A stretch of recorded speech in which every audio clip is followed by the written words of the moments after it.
All right.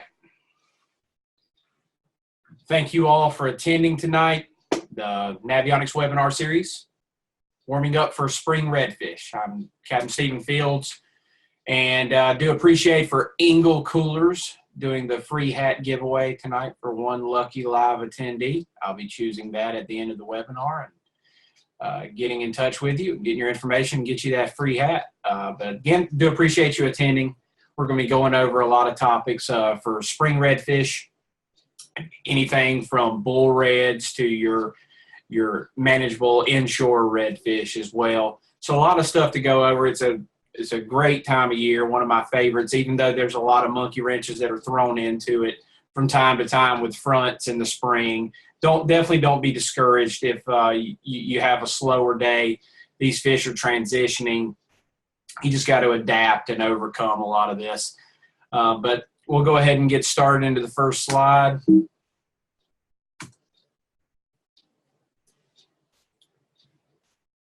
A little bit about me.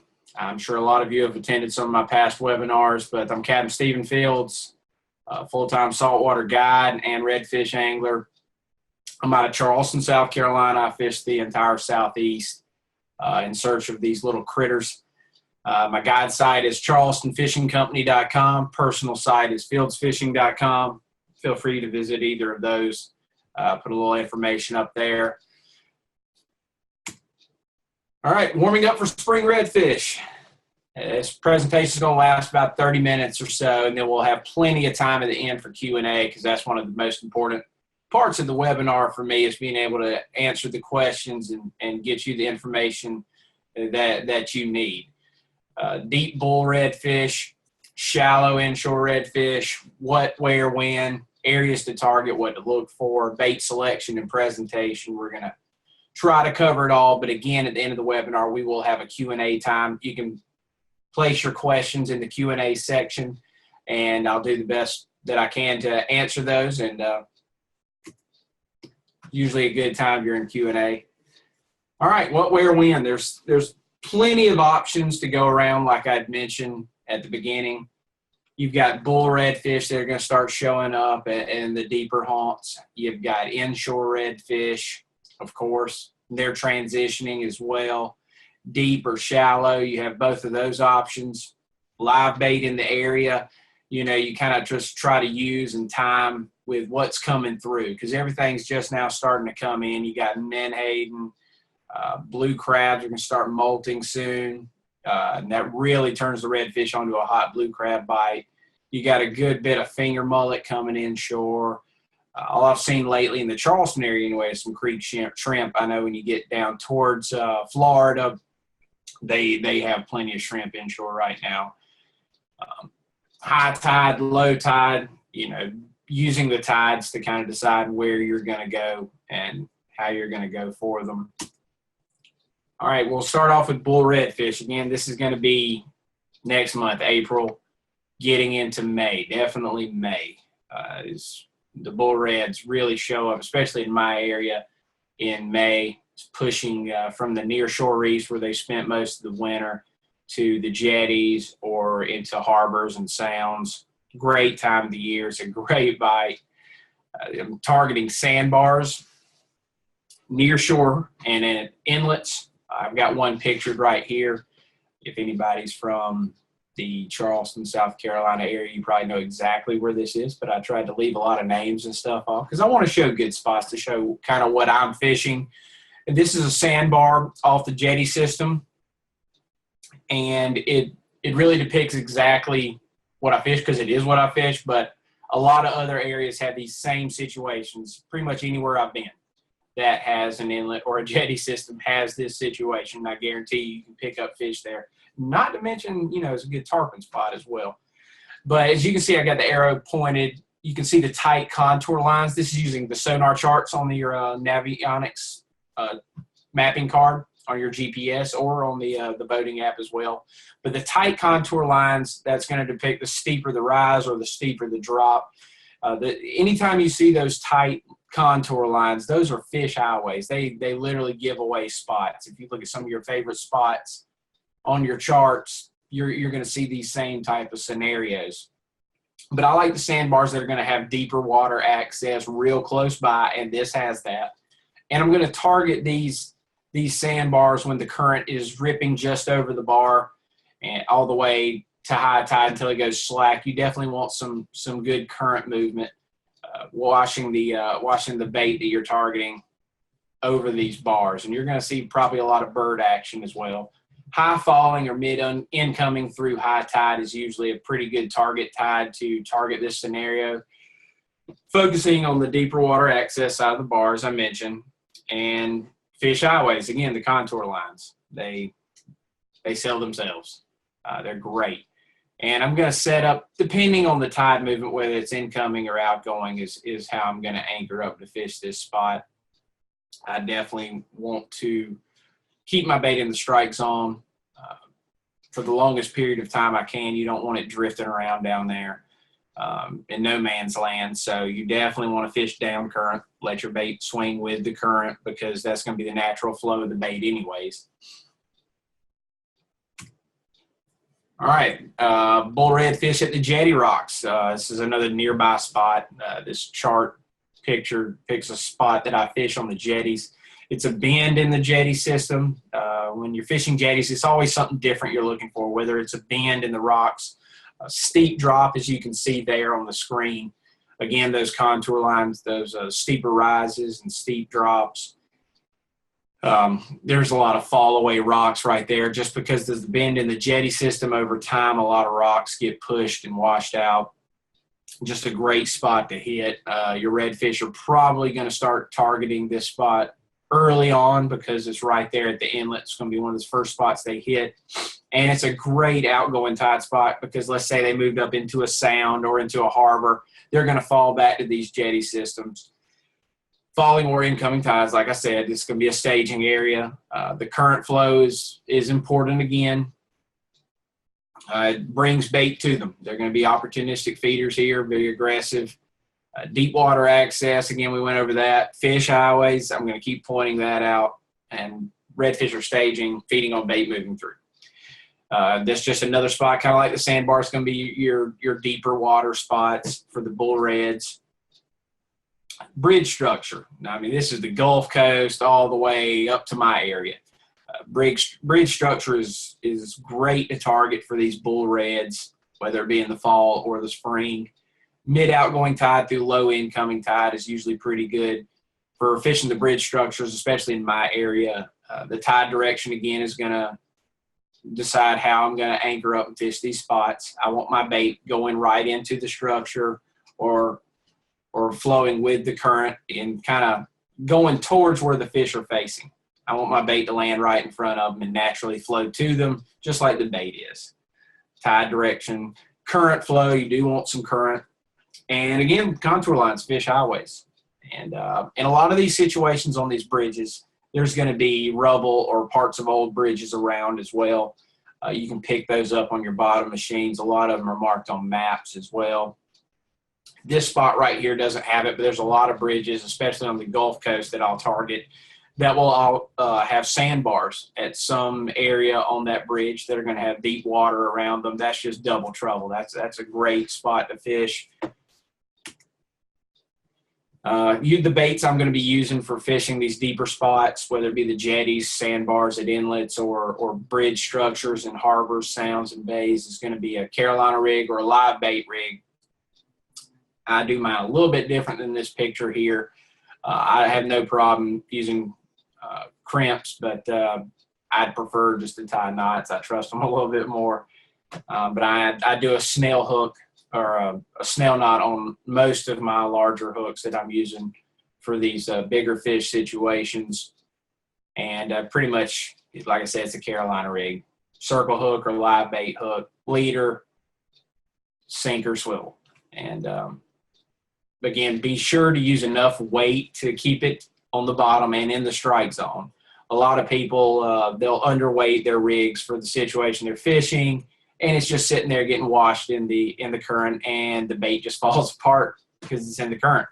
Such strong current and free flowing. You definitely want to get it down to the bottom to the strike zone where you're fishing. My area, it rips a lot. all the way from here all the way down to Jacksonville and everywhere in between. It's ripping. And there's even situations in like Stuart, Florida, and Sebastian and all that where it'll do the same thing as well as many other places. So, I mean, it's not odd for me to even use 3 ounces in certain situations sometimes. So just make sure you have enough bait to keep that bait in the strike zone. You could be missing a lot of fish if you don't do that. Blue crab, that's going to be my first and foremost go-to bait for these deeper spots when the bull reds are moving in. And I'll quarter them up. I'll pop the top shell off and I'll quarter the crab up or half. Depends on the size. Make sure you're using legal crabs, folks. You know, check with your local fisheries and wildlife regulations and use legal crabs. And these are blue crabs that I'm talking about. Try to hook the pieces in the leg joints, or the paddler fin joint is usually the best.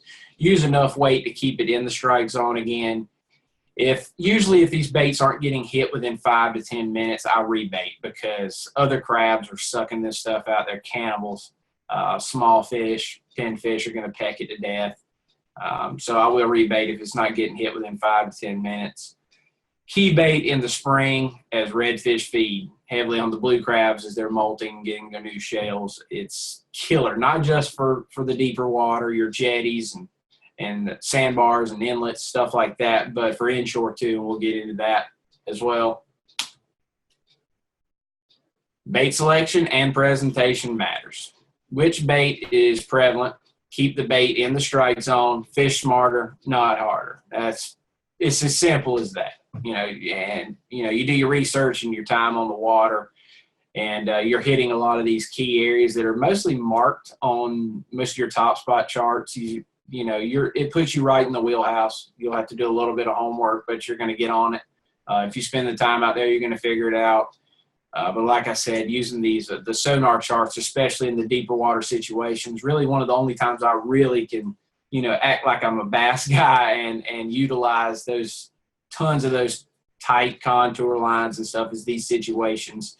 And that really helps. The bait selection I think I bypassed earlier was the menhaden. That's another bait that's prevalent moving in this time of the year. Same rig with the Carolina or live bait rig. And with those baits, keeping them alive is key. A good live well, oxygenated live well is what I use. And I try not to overstock it. I'll put just enough in there to keep them alive is what I'm going to use. And I'm, keeping them alive on the hook. There's a lot of different ways to hook them, but for quick access and quick rebaiting and rigging, usually under the nose or through the mouth, something like that, you can spend a little bit more time, putting a band loop in the back and slipping your circle hook through it. But anything that just keeps them lively for 5 to 10 minutes, that's usually all it takes, and then I'd rebait those as well. All right, we'll get into inshore redfish a little bit that time of the year. And I can already see kind of what's going on in the spring transition right now. I've been from Jacksonville, Florida to here in Charleston lately, and kind of the same things going on. Spring transition, tidal creeks, bays, sounds, you're targeting the areas where current meets structure. And it doesn't necessarily mean super shallow water. These fish are kind of transitioning right now. They might not be flooded on the flats like they have been in the cooler months, like where are these large schools, the closer we get into April and into May, these fish in certain situations tend to be in a little bit deeper water and targeting, some structure, deep water on a flat or in inshore, it can be 1 to 4 foot. So it doesn't really have to be that deep. But to them, that's deep. And so I'm targeting a lot of oyster bars, sandbars inshore, channel edges, docks, marsh grass points. Definitely great situations for little rat reds, puppy drum as well. Good situation for them. You can load up onto some 18 to even 23 inchers. They're going to be very aggressive. Falling tide, low incoming tide. I like lower water to mid water, somewhere in there, inshore right now. For this situation, don't be afraid to start a little deeper when moving in on these locations. And I got reminded of that 2 days ago. Went to my last spot. It's a flat with oysters. There's some docks in there. You never know what they're going to be sitting on. They're constantly moving around. They're in small wolf packs right now instead of the larger schools. And we were going to some of the normal locations. I was seeing a few fish move around. We were tossing baits. Couldn't get them to do nothing. And I was like, all right, let's move over here on the other side of the dock in between it and the oyster bar where some current's ripping over.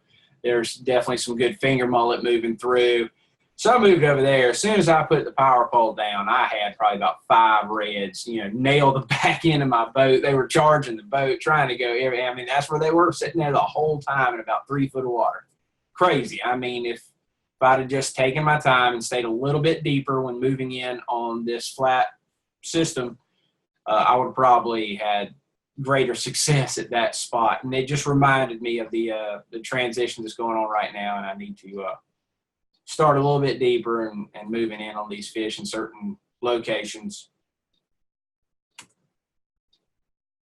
What I'm looking for inshore, like I've mentioned, docks, current breaks around structure that create ambush points.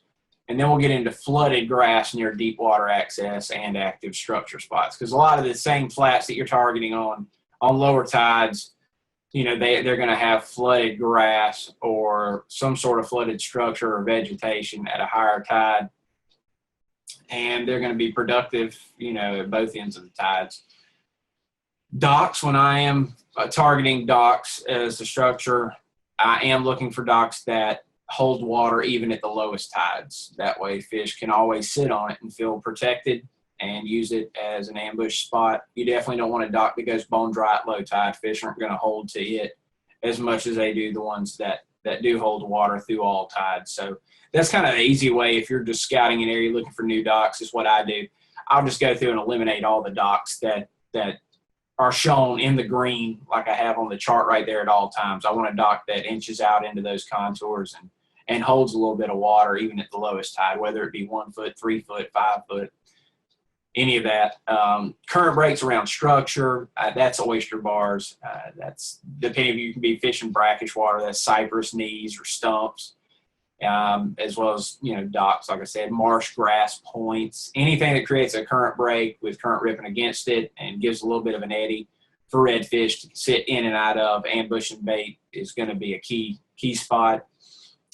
Now we'll get into flooded grass. Not true flood tides, even though we are getting some in my area. But the reds aren't really tailing yet. I've seen a few, and that's just random. But the reds are sitting on the deeper parts of the flooded Spartina grass right now in my area, and they're being pretty active at high tide. Usually these fish aren't as active at a lower tide. But in these spots, these fish, that's their tide right now. And it's getting to that time of the year where I'm using blue crab inshore as well, and you better have it on the boat because they know what's going on. Again, high tides, edge of flooded grass, flooded structure, or some sort of vegetation. Redfish targeting blue crab that are molting. They're gaining their new shells, get rid of their old ones. I'm just tossing it up in there where I know these reds are going to be spread out or schooled up in little wolf packs in the grass. I'm staying off of them. I can usually get away with using a 1/4 ounce to a 1/2 ounce egg weight on a live bait rig, again, Carolina rig. And I'm going to dead stick it. Just leave it sitting out there. And once they get into this mood of crushing the blue crab inshore, it's a ferocious bite. They're going to suck it in straight back to the crushers in their throat. It's like a shark bite. It's like a catching bonnethead sharks inshore. They're going to nail it and go with it. It's a great time out. I love doing charters this time of year, especially as we get into April, May. It's easy fishing a lot of times. It's when they're in that grass and they're happy and they're eating crab, good times, good things happen. So I know in my area, blue crab's a key bait, but I'll get to some parts of Florida, and it really surprises me that they're not using quarter blue crab for reds. They know reds eat crab, but a lot of situations they'll just use shrimp straight up 365 days a year. But, using that blue crab can be very beneficial. Get in a little bit of artificial for inshore. Spoons. If there's only one lure I could use and many other people could use inshore, it is going to be a spoon. I stick to pretty much 2 basic colors. gold or copper, and the black smoke gray looking with a chartreuse stripe on the end of it. And it just depends on the clarity of the water, or overcast or sunny, what I use. So first thing in the morning, late in the evening, I'm going to use the darker color, black, smoke gray, chartreuse, or if the water's dirty. And gold spoon the rest of the time, clear water, bluebird skies, sunny. And these baits, you can slow roll it, mimic a mullet or a pinfish or menhaden, but also you can slow roll it across the bottom, letting it fall, dragging, and it can mimic a crab pretty well coming through the grass. The past couple of weeks, I've done real well on this on high falling tides, where I know fish are going to be moving out of specific creeks to grassy points, and then to an oyster where current's heavily flowing and they're going to be real aggressive. I can just toss it over there, slow roll it right across their wheelhouse, and they pounce it every time. Just a great lure. And again, just keep all these baits in the strike zone for the longest amount of time you can, and you can adjust the speed of retrieval to do so. Also, I will touch base, I do have the note, attaching a barrel swivel to any spoon you use is a great idea. It's going to reduce the line twist and keep the spoon acting like it's supposed to. Some more great baits that you can search with and do a lot of running and gunning. A land of 1,000 cast type deal, which springtime is a lot like that with when I'm fishing artificials. I'm going to cover a lot of water. I'm going to slow roll everything. I'm not going to, power fish it back to the boat real quick. But I can cover a lot of water this way using a spinner bait, such as the one I have there. Different trailers, you can use the minnows trailer. This is all Z-Man stuff. Minnows, the paddlers work good. I usually use the curly tails. That's a great trailer for a spinner bait. A lot of action to it. Now, just for a jerk bait setup, using a jig head or a swim bait hook, the scented paddlers is the way to go for me. A lot of action on these baits with a little bit of weight to it. All Z-Man's products with the using the Elastec technology, which is a buoyant material. The action just gets increased when you use a little bit of weight to it. You can really work all parts of the water column, but it's going to be a nice, slow, not too fast presentation. I'll be slow rolling this, keeping it in the strike zone in the part of the water column I'm trying to target, and I'll try to target all parts of the water column. Just a great soft plastic. It's going to match the finger mullet that are moving in for sure. Trout trick. Going back to the high tide grass fishing when the reds are going to be in the deeper parts of the Spartina. When they're not tailing, you can't really sight fish them unless it's the perfect situation for sight fishing that day, and you can get in there and see those floaters in the grass. But, this is kind of a bass fishing technique. The way I rig it a lot is going to be the bottom right picture is a VMC flipping hook with a bullet weight. And I am going to tie a snell knot to the shank of the hook.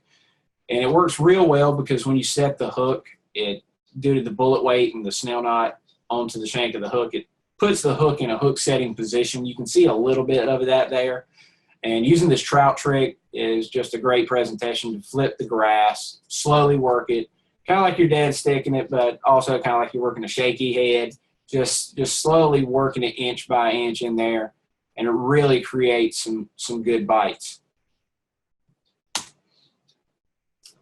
Using the shrimp baits, of course, we're going to have more and more sizes of shrimp moving in. Right now, we got a lot of grass shrimp and creek-sized shrimp inshore, so that's starting to get there. Shrimp, the bite on shrimp really did pick up this past week. I used a lot of it on my trips and just fun fishing. You can rig it with a jig head, Texas rig, again with the flipping hook as I show there, and a swim bait hook. Also, I didn't put it in the slides, but live shrimp right now under a popping cork, especially for a falling tide around structure. You can set the length on your leader for the cork to keep it just above the structure and drifting it by. That's pretty productive right now as well. Getting a lot of smaller reds that way, so it's been fun with the cork for a while. Getting me happy for spring. Going back to the water column, I mentioned it a couple times. You definitely want to work the different sections of the water column, keeping your bait in the strike zone. Vary your speed of retrieval to do this. There's a lot of times there can be fish in the area, especially if they're going to be sitting on the deeper parts and not as shallow as they have been. They could be sitting on the bottom of the water column. You're sitting there working it through the middle or the top, and it's really not getting that aggressive strike you want. So it's important to work all parts of the water column before you write a spot off.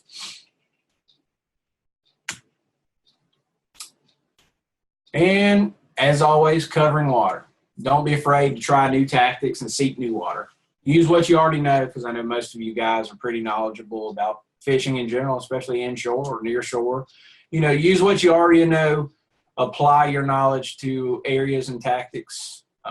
Use a little bit of what I'm saying if it helps, and throw that in there. I learn every day as well from various, whether it be fishing guides in the area or fishing guides in the industry, not from my area. And we're all constantly learning. So it's nice to try new tactics, seek new water, use what you already know and applying that to that. So set up for all these situations, pretty easy, using 3,000, 4,000, and 5,000 spinning reels for pretty much anything inshore to near shore. Offshore bull reds, I'm using 4,000, 5,000 reels. Inshore, 3,000, 4,000 reels, just depends on the situation. 4,000 usually if I'm fishing in the grass. For the bigger reds, they're going to be munching on the blue crab or tight dock situation, somewhere I can horse them back in. 3,000 for pretty much all the artificial bait situations. Bait casters, I'll throw spoons, any hard baits, even spinner baits. Usually with my bait caster, I have a lot more control over it. Low profile reels. Pretty much inshore only for that. I'm not really taking those out to the jetties or anything. Not that I won't take a crankbait out there at certain times of the year. Rods, pairing with the reels, of course, spinning 7 foot, medium light, medium, or medium heavy, depending on the size reel and situation I'm doing. For the bait caster, pretty much just standard 7 foot medium, just because I am using, some harder baits, whether it be a spoon or the spinner baits. They're a little heavier, but the fast tip that I'll use on those casting rods, it's a good setup. I can still get the distance, but I can still horse them in and control them. Fishing line, braided fishing line, depending on the size reel you're using, 15, 20, 30, 50-pound test. Of course, the higher end for the deeper, bigger bull redfish stuff. Fluorocarbon leader material, 20, 30, 50. Same scenario there. Larger the fish, deeper the situation, the more strength I'm going to use. Some knots. I won't go over these too much, but I know everybody has their favorite knot, and that's good. You should stick with that knot. Use what you're comfortable with. And I'm just kind of showing you what I'm comfortable with. When I'm tying fluorocarbon leader directly to braided line, I'm using the double uni knot. Knots for spinner baits, spoons, stuff like that. I'm using just the improved clinch knot. My daddy taught it to me. I hadn't stopped using it. I keep catching fish. So knots for jig heads or swim bait hooks, something where there might not be a fully closed deal, and you want a lot of movement and get a lot of action out of that bait. The non-slip loop knot's very effective. Knot for Texas rig baits, or like I said on the live bait rig situations with the circle or live bait hooks, I'm using the snail knot, the uni knot version of the snail knot. It's quick and easy to tie, very effective. I don't ever have any problems with any test line on that one. I am using fluorocarbon usually for that. Well, not usually, all the time, going straight to the hook. All right, I think that's about all I got. I kind of went through it quickly, but leaving us some time at the end for some good questions and answers. I definitely want to make sure you get the answers you're looking for, because there might be something I didn't cover or forgot to cover that needs to be said.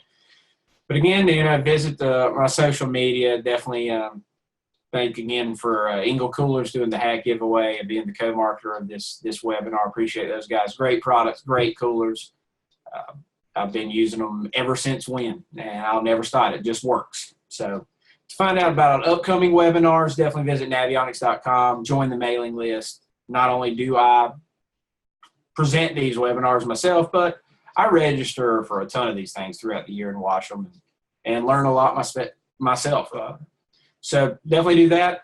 Also, this will be recorded, and Navionics will be putting it up on their YouTube page as well for you to view if you missed something, or to send your friends over to tune in. All right, we'll get into question and answers. What you got? So if you got them, ask them.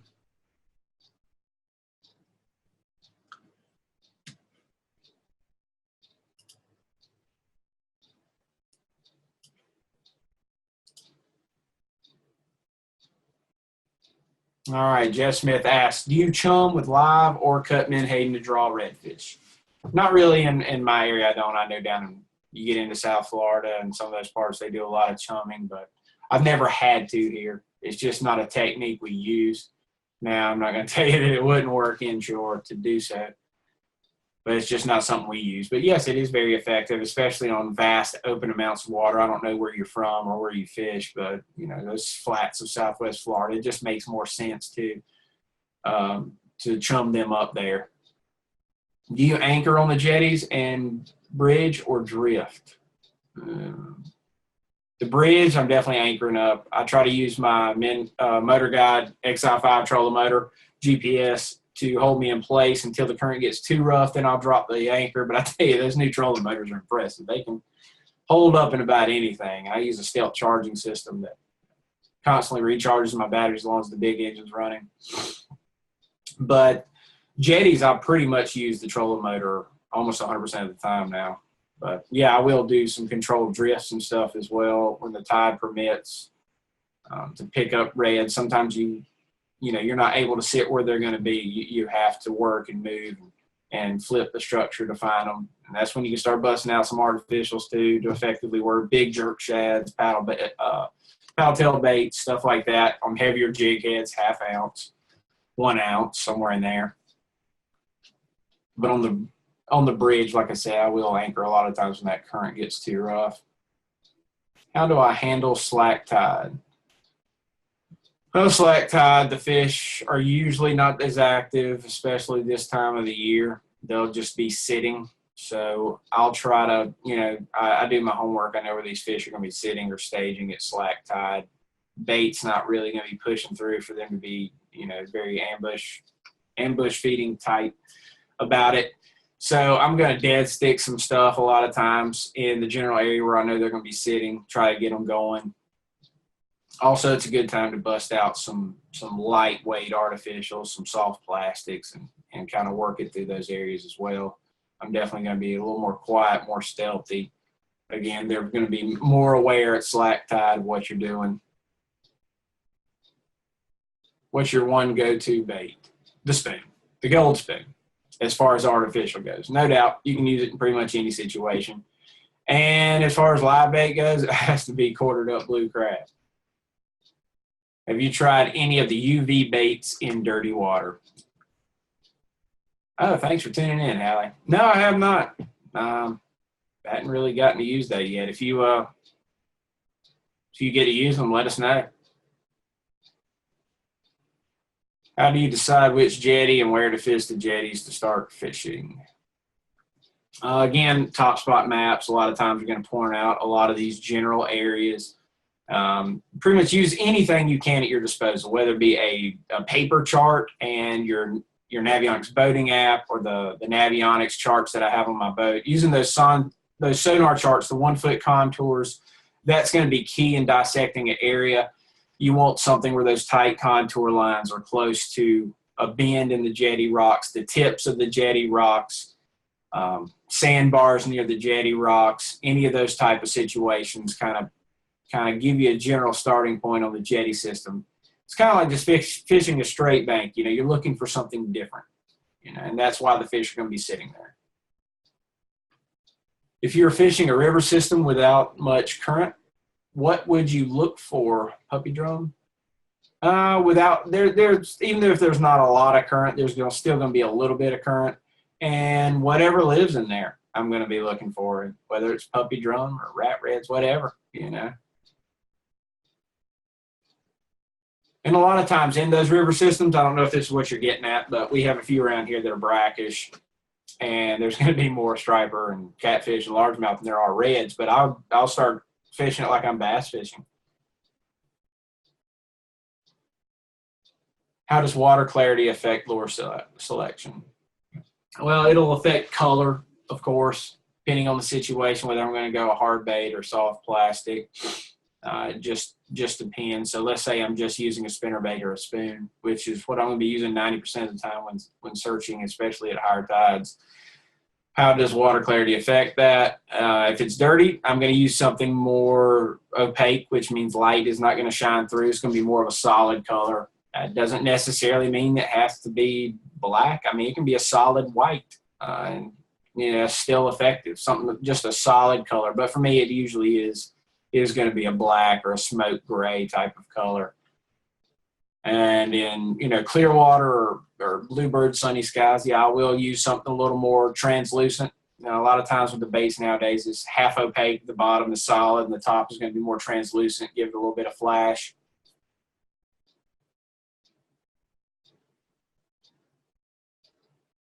All right, that's great. Y'all used them on the UV baits on bass, but not on reds yet.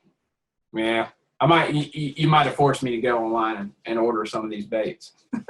Could be the next big thing. I mean, that's all it takes is using it. Just look at the chatterbait guys. I mean, that thing took off. People were paying like what, $50 a chatterbait for those things, something they hadn't seen before. So, all right, how far up a brackish river can I be to see reds? I mean, consistently, I usually don't run any farther than like Bushy Park, that area. That's kind of where I stop at. But I know some guys that have caught them above that. Of course, they're up there, but that's as far as I'll fish to, as far as targeting redfish goes. Do redfish move farther inshore as weather warms up? They're inshore right now anyways. They're always here. But the big bull reds, yeah, they from the ones that were on the nearshore reef, not the resident big fish that always stay in certain areas inshore, but the bull reds will move inshore as well to some deeper spots.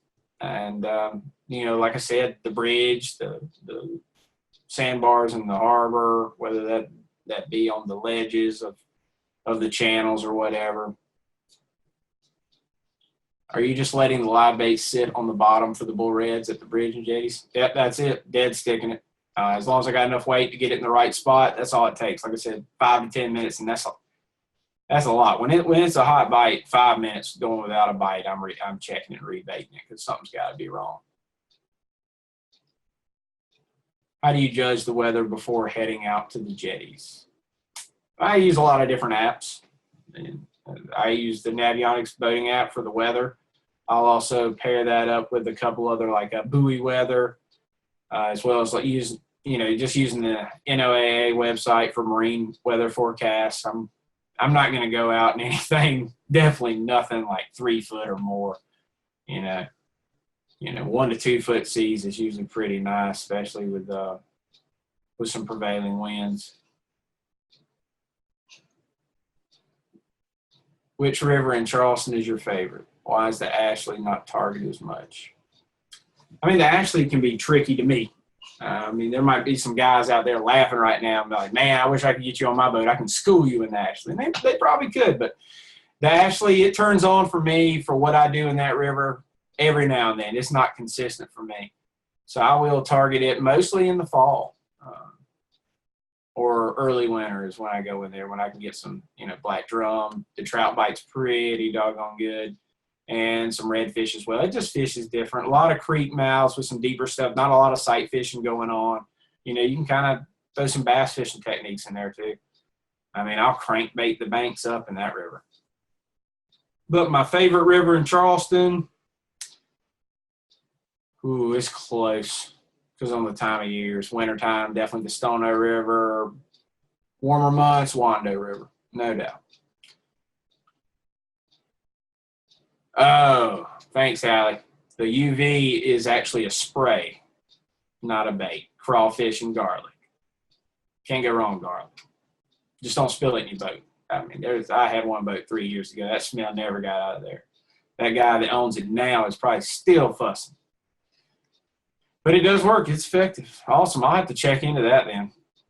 I think my uncle might have used some of that stuff for catfishing up the Cooper before. If that's the case, it's effective. It works. Because we had like a big old random bull red last spring just absolutely nail one of the cat baits. And that was like in between Bushy Park and Cypress Gardens. So it was way up there.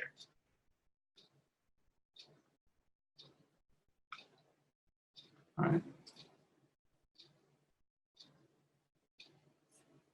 Questions have slowed down a little bit, so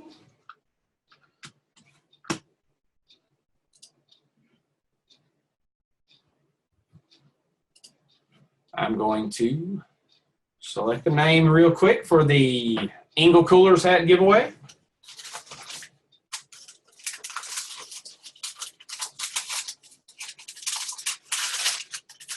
All right, Eric Moore. So you are the lucky winner of the free Ingle Coolers hat.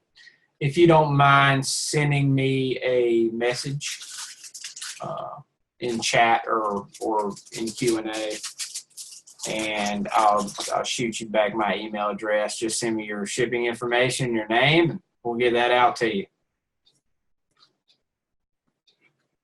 All right, I appreciate all you guys for attending tonight.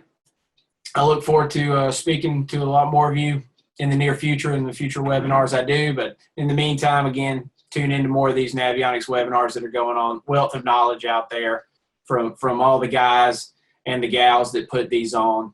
I can't speak highly enough about them. I constantly learn from them as well. So we got a great group of anglers out there with a wealth of knowledge. So definitely tune in. But y'all take care in the meantime. Boat safer, fish smarter, and tight lines.